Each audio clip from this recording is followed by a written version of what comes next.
Good evening from New York. I'm Chris Hayes. Well, we've all seen the tape, right? We've all listened to the chants, and we all know what this is.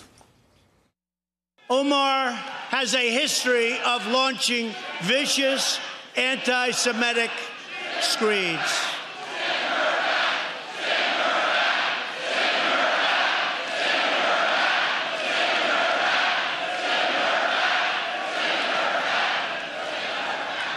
Send her back.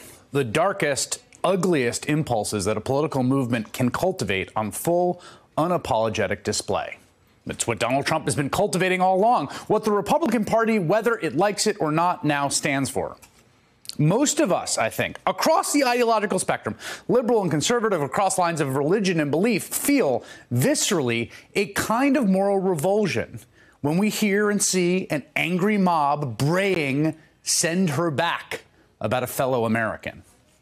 But the reaction from Republicans today was basically a foregone conclusion. We knew at the very best it would be tepid, at the worst, well.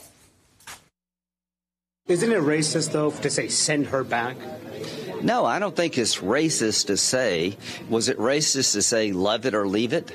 I don't think a Somali refugee embracing Trump would not have been asked to go back. Anytime you get into a crowd like that, you've got a lot of supporters. They're going to say what they want to say. Last night, as we were hearing these chants, the president just stood there. He didn't intervene. The president moved on with his speech. But if there is no place for these chants, as you said, does the president have a responsibility to cut this out? For those who were at the event, and I was not, I didn't see it, but I did talk to somebody there, he said it was a small group off to the side. What the president did did not join in. The president moved on.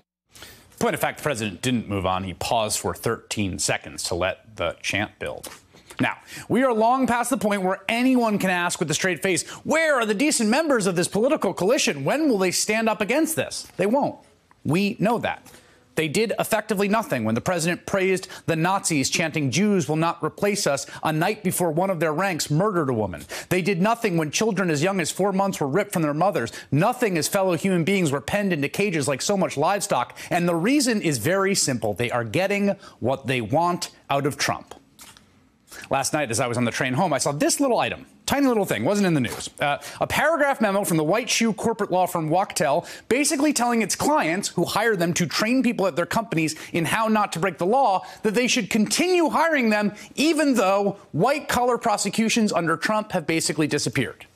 That's right. Please keep paying us to teach your executives not to be criminals, even though they won't be prosecuted even if they are criminals. So that crowd in the arena, they get the illicit thrill of chanting racist slogans, and corporate America gets to get away with crime.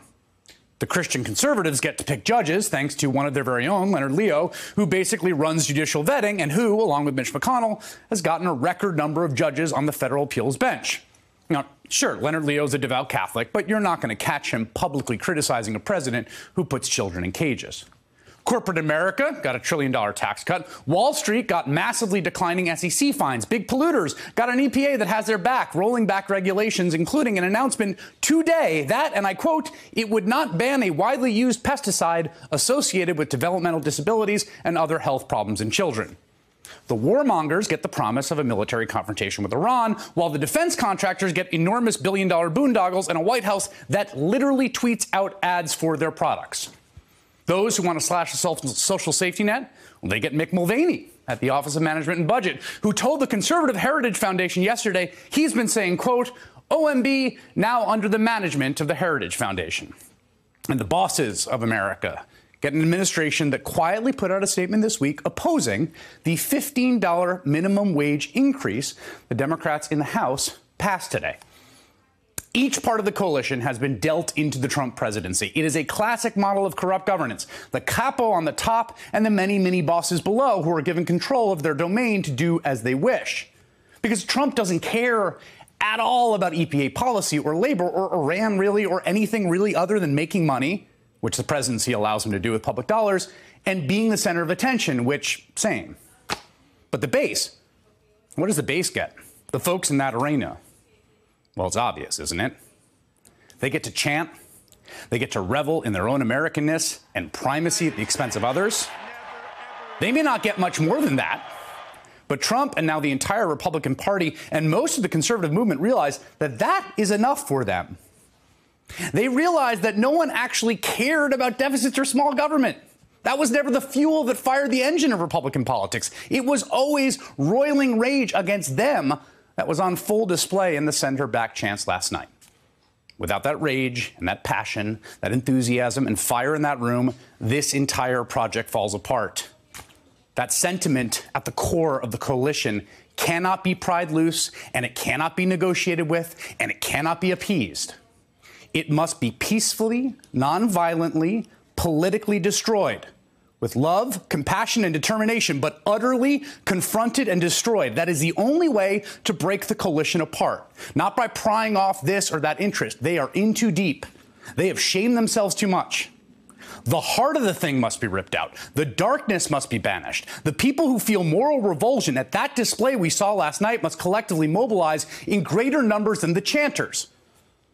We got a taste of what that looks like when Congresswoman Ilhan Omar returned home to Minnesota today.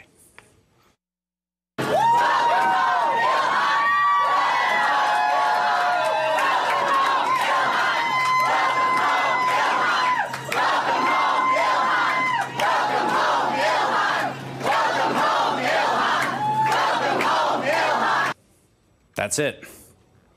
That's the only way out. And it's the task that all decent people in this country must set themselves to. Hey there, I'm Chris Hayes from MSNBC. Thanks for watching MSNBC on YouTube. If you want to keep up to date with the videos we're putting out, you can click subscribe just below me or click over on this list to see lots of other great videos.